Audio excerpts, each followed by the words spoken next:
my business. We're glad to have you. We are the Sustainable Business Council. Our mission is to accelerate the adoption of sustainability by integrating it into business strategies and operations, driving long-term impact. And we do that primarily through membership and supporting businesses and sustainability leaders through their sustainability journey. Today, we're here to cover this broad topic of ESG and sustainability. We're going to start with defining ESG and sustainability, looking a bit at why it matters, and then some practical steps to take with the foundation that we build in what is ESG and does it matter. So first up, defining ESG. What does ESG actually mean? This is a term that gets thrown around a lot, sometimes with positive connotations and sometimes with not so positive connotations. And it can mean a lot of different things to a lot of different people. So I want to start by sort of highlighting this evolution of the concept and the terms sustainability and how we got to this point of defining sustainability in many ways, primarily through ESG. So, sustainability, the concept has been around for a long time. It was really popularized in the 90s with a focus on planet and people. So, people, planet, profit, or the triple bottom line. And it was kind of the dawn of corporate social responsibility, or the concept that businesses have a responsibility to operate in a way that benefits all of society, and that they do that through those three different buckets of people, planet, and profit. Um, However, it was missing an important part, which was governance. So moving forward into the early 2000s, roughly 2000 to, I would argue, 2025, there was a real interest in this concept, primarily from the investment community. So when we use the term ESG as kind of compared to sustainability, ESG really emphasizes a risk-based approach to managing social and environmental impacts. So the investment community recognized that companies who were proactively managing their social and environmental risks were consistently outperforming the market. I've seen numbers ranging from anywhere from 5 to 15% that companies focused on ESG often outperform the market. So those three terms, ESG, stand for environmental, social, and governance. And it really emphasizes measuring and managing operational and financial risks by putting metrics behind an organization's social, environmental, and governance practices, that really allows a stakeholder to evaluate how effectively that organization is managing those impacts and risks for long-term viability. And that brings us to what I would suggest is now a third wave of sustainability. Really, I would say, exasperated the move to this third wave by our current political climate, but not altogether bad. And what I would point to as an indicator of this third wave of sustainability is that companies are really being driven to focus on material issues that create value for their company and stakeholders. So not necessarily looking at, their role in society as, a driver of good per se, not necessarily focused primarily on risks related to environmental, social, and governance, although those are all still factors. But what's unique about this point in the evolution of sustainability is that it really emphasizes materiality and creating value for stakeholders. And this is how we at SBC define sustainability. It's a business growth strategy that creates long-term stakeholder value by seizing opportunities and managing risks related to a company's social and environmental impact. Salute. Um, So, why sustainability and ESG? What's the big deal, especially lately? And why do we hear about it so much now, particularly if it's been around for so long? The answer to that, I would suggest, is multifaceted.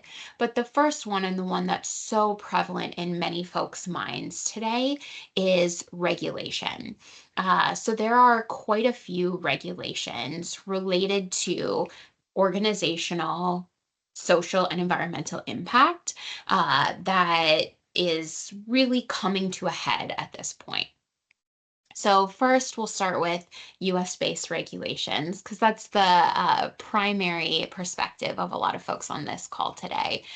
So, one of the biggest concerns on a lot of companies' minds is California's um, 219, 253, 261. So, these are all kind of merged together in how people talk about California climate disclosure rules. Um, and these are really primarily twofold. One is a requirement to report on climate related financial risk. This is applicable to any companies doing business in California with revenue more than $500 million. So if you're doing business in California, if you have presence there, and your company generates revenue if that exceeds $500 million, or if you're pretty close to that threshold, it's time to start evaluating your climate related financial risk, specifically aligning with the TCFD framework. The next requirement that falls into this bucket is a requirement to disclose greenhouse gas emissions. This is applicable again to companies doing business in California, but the revenue threshold is a bit higher on this one. It's twice the threshold for climate related financial risk disclosure. The revenue threshold here is $1 billion. So if you have business presence or operations in California and you are at over or around $1 billion in revenue a year, this is going to impact you. So scope 1 and 2 emissions, those are emissions under the control of the reporting organization. The requirement to disclose scope 1 and 2 emissions goes into effect for reporting year 2025. That means this year, your activity this year, by June 30th of next year, there's going to be a requirement to disclose scope 1 and 2 emissions. Early on, this requirement included the need to have limited assurance or third-party verification by a qualified assurance body. That requirement is still up in the air. You'll for sure need to disclose emissions, scope 1 and 2 emissions, and likely need to have limited assurance, although at this point, that's still a little bit uncertain. And then scope 3 emissions, that means all of the emissions related to your operations, but outside of your direct control. So upstream activity and downstream activity from your owned operations. Those are called scope 3 emissions. And California rules require disclosure of scope 3 emissions to be phased in starting in 2027. So about a year after you're required to start reporting scope 1 and 2 emissions. Keep in mind that it does take quite a bit of time to put together a scope 3 inventory and emissions accounting practices. So if you're around $1 billion in revenue, definitely make sure you have scope 1, 2, and 3 emissions accounting practices in place in time for that requirement. Again, the first reporting requirement goes into effect in January of 2026 for climate related financial risk, in June of 2026 for scope 1 and 2 emissions. So California greenhouse gas disclosure requirements are really driving a lot of activity in sustainability right now. Another set of regulations that is gaining traction and people's attention is what's known as extended producer responsibility. So this is actually a suite of regulatory requirements. It's a little bit different in different states. There's also quite a bit of this in the European Union. Essentially, it's requiring manufacturers to manage the end of life waste for generated by their products and packaging. Essentially, it's designed to encourage more sustainable products and more sustainable packaging. Depending on the specific state or country, each US state has a little bit of different approach to this. The European Union and countries within the European Union have a little bit different approach to this. But essentially, this is kind of moving the needle for a lot of companies to think about and start managing for the environmental impacts of their products and packaging. Moving into additional European Union requirements, there's I kind of merged together CSRD and CSDDD because they're really similar in practice or in function.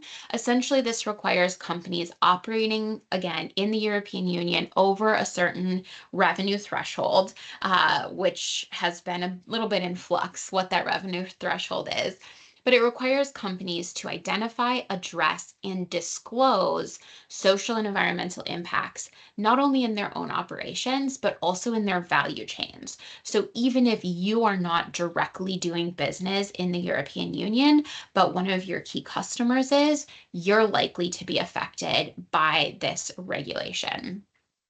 Through a request for information or a request for data that company would then be required to disclose publicly in some capacity. And then finally, another big regulatory development out of the European Union is what we call CBAM. It's essentially a tax on carbon that's embedded in imported goods. It's essentially or effectively a carbon-based tariff that levels the playing field for companies based in the European Union who are held to higher regulatory standards related to greenhouse gas emissions.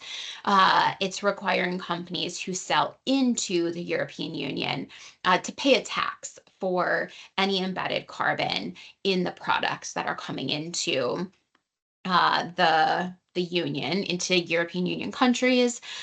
This is also being phased in over time, starting with some high greenhouse gas impact products and moving kind of over the years, phasing in to address a broader range of products.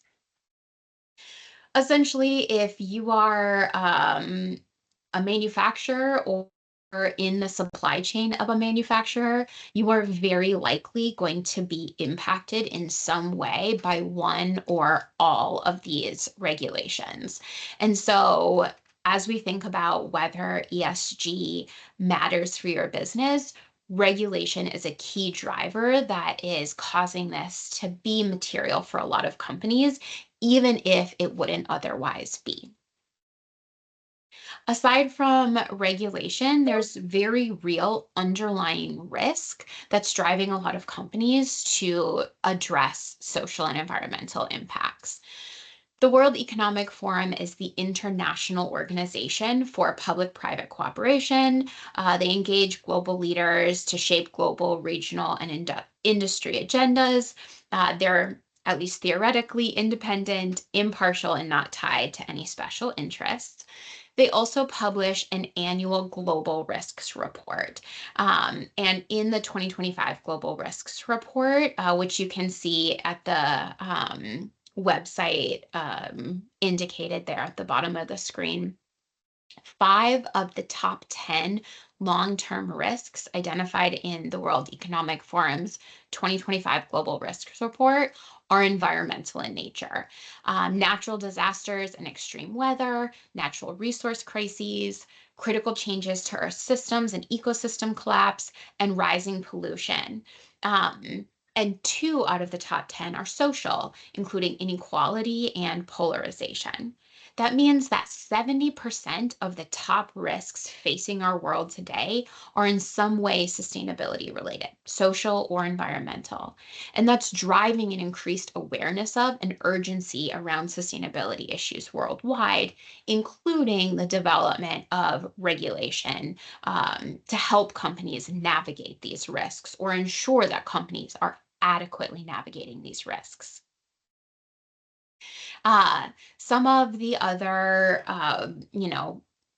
issues related to this, right, would be reputational. So there's been a lot of backlash recently about companies who have walked back their commitments or have modified their sustainability commitments in some way. And I get asked often if this means that ESG doesn't matter anymore. But the reality is that this is actually increasing the risk around engaging in ESG and causing companies to really double down on the need for materiality, focusing on what really drives value creation for your company and your stakeholders. Understanding and addressing the legitimate risks and opportunities for your organization is key to navigating these potholes of risk. One of those risks that's frankly heightened with the current political climate is compliance. So, we just reviewed several of those new and developing regulations related to managing a company's social and environmental impacts, and those simply aren't going away. Even if they are slowing down at the federal level in the US, companies that don't want to engage or think they won't have to eventually comply risk significantly greater costs by trying to implement last minute compliance practices. So, for anyone who may find themselves regulated, I strongly encourage you to be proactive over reactive. Some of those regulations, again, including Scope 3 greenhouse gas disclosure, for example, require the action that's very time and resource intensive. And if you wait, you may find yourself unable to comply by the deadline or paying lots of money to consultants to help you figure it out right at the end. So, again, not only are there deeply embedded inherent risks related to social and environmental conditions in the landscape outside of your company, there are also significant risk drivers related to compliance and reputation within.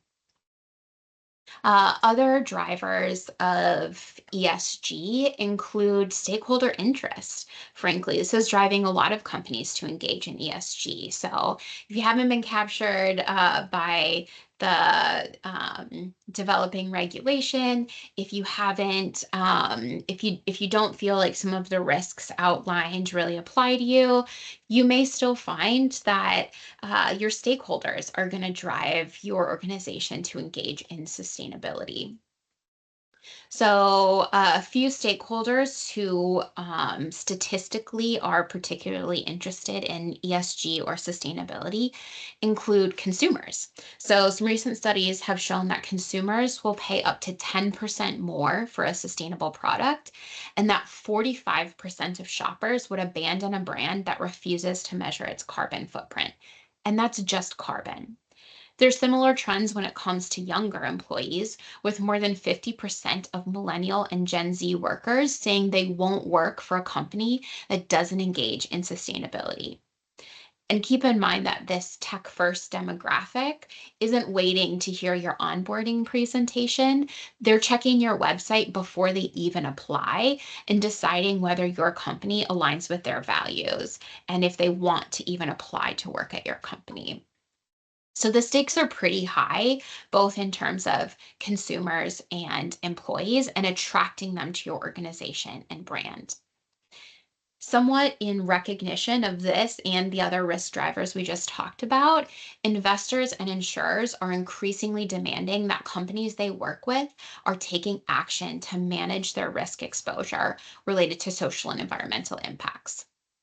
One organization we work with presence in the EU, recently told us that they were unable to secure financing in the EU because they couldn't demonstrate adequate climate risk management. They couldn't get funding.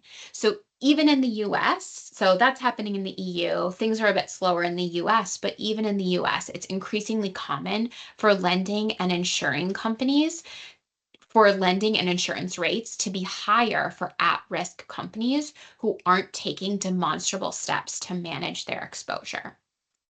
In fact, Commercial insurance premiums rose up to 150% in some areas of the US in 2023 due to a rise in extreme weather. And that's just one facet of climate risk. This really translates into big money for some companies. So these factors, coupled with the regulation impacting particularly large companies, is driving many of these larger and consumer-facing companies to evaluate their upstream and downstream impacts. And that's showing up even for very small companies as surveys and requests for disclosure to their suppliers. So let's say you're a privately held company who's not directly regulated and isn't selling directly to consumers. So you think this isn't going to impact me. These factors actually are trickling down through value chains and impacting even very small companies. We recently worked with an organization with less than 25 employees that serves some of the largest international brands and is getting the same pressure as we're seeing and hearing from companies with more than 500 employees, but they're navigating those pressures with far fewer resources. In these kinds of situations, being proactive is the only way to be successful because you give yourself more bandwidth by increasing your time to compliance. So again, that customer-driven value chain disclosure and regulatory drivers are honestly the most prescient drivers toward ESG, with consumer demand, employee expectation, and lending rates, essentially, and insurance rates being, I would say, trailing pressures, but no less significant over the long run. So what now? So hopefully you're convinced that ESG and sustainability matter to your business, that you're going to be impacted by this move, this wave. How can you take action to engage in ESG and manage those risks to set yourself and your company up for success? First, and I honestly would say number one, know what's material to your business and your stakeholders. There's a lot of resources out there to help you navigate materiality. SBC can absolutely be a partner in this, but knowing what's important and material, that means important to the decision making of key stakeholders, to your financial, operational, and reputational considerations. Know what matters to your business and stakeholders and focus on that. One of the things we say a lot is that knowing what's material not only lets you know what to say yes to, but perhaps equally importantly, it helps you know what to say no to or not yet to. So evaluate what's material, know what your priorities are, and really stick to those. Next would be measure what matters. We say often that you can't manage what you don't measure. And this is one of the challenges we see with a lot of organizations engaging in sustainability, especially early on, is that organizations that haven't engaged in this or intentionally managed, particularly environmental impacts historically, don't currently have systems to measure their biggest impacts. And that's also slowing them down and being able to comply with customer driven requests. So understand what's material and make sure you're measuring what matters to your performance in those topics. Next, focus on what you can control. You can't control the requests you get, but you can control how you respond to them and make sure that you're setting yourselves up for success. Next, this is kind of a minor thing, but it actually has big impacts. Start small. Start where you can, and then scale what works. What's important here is that you're starting. You're engaging in some aspect of managing your social and environmental impacts. Again, setting yourselves up for long-term success. Equally important is to stay agile. In this climate, it's vital to be able to surf the uncertainty that's just part of how we do business and function in this world at this point. And then finally, authenticity. This is sort of the other side of materiality. When companies are engaging in sustainability in an inauthentic way, it always comes out and it actually erodes trust rather than building trust. At SBC, we really believe that sustainability is good business and that good business is sustainable. And by taking some of these steps to engage in sustainability and ESG strategically, you can set yourself up to take advantage of that reality and position your company as a good player in the ESG and sustainability landscape. And SBC is here to help through membership, particularly, and our flagship Green Masters program. We support companies of every size and sector in strategically integrating and operationalizing sustainability in their business. So, if you have the internal resources dedicated to sustainability, or if you're a sustainability professional, SBC membership is a great way to plug into a community of support to help you continue navigating this space in a way that's successful for you and your organization. However, if you don't have internal resources or you need to go further faster than your internal resources allow, we also offer consulting services to ensure your team has everything they need to succeed. A couple specific services I'll point out related to this topic today is our sustainability gap assessment and roadmap.